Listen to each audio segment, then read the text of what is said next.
A local fisherman found Ellie's body lying in the hard dirt of a public toilet block only 40 meters from Victor's bar. When this fisherman discovered her body, she was sprawled face down in the dirt with her underwear pulled halfway down her legs and her shirt torn violently from one shoulder.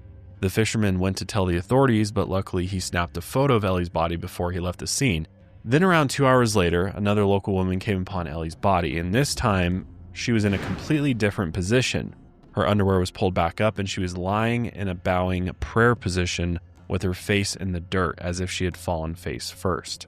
While an investigation was launched, Ellie's family was informed of her death, and Paul, her father, found out from a phone call with Ellie's sister Catherine, who said explicitly that Ellie was murdered. Both Paul and other members of her family knew that Mozambican investigators and the Australian Federal Police were not doing all they could to look into her death accurately. It was possible at this point that they were even actively trying to cover her death up, the real reason for why she died.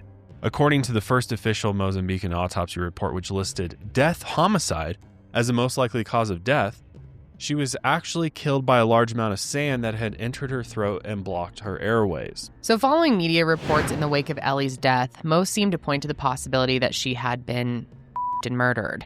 The second autopsy, which was performed by forensic pathologist Dr. Patricia Klepp in South Africa, found that Ellie's death was, quote, consistent with aspiration of sand. Her clothes and belongings were incinerated by Mozambican officials following her first autopsy.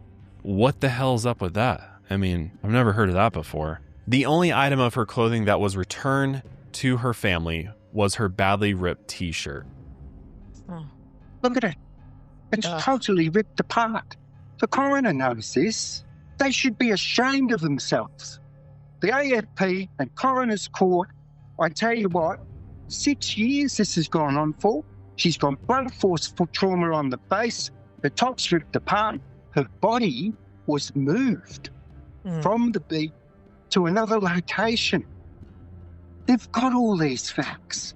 We can't have this. Other Australian families, this will happen to if we don't do something about it now. Heartbreaking to see him wearing that shirt. And he's just so... like, you can just tell the toll that this has taken on him, the absolute mental anguish.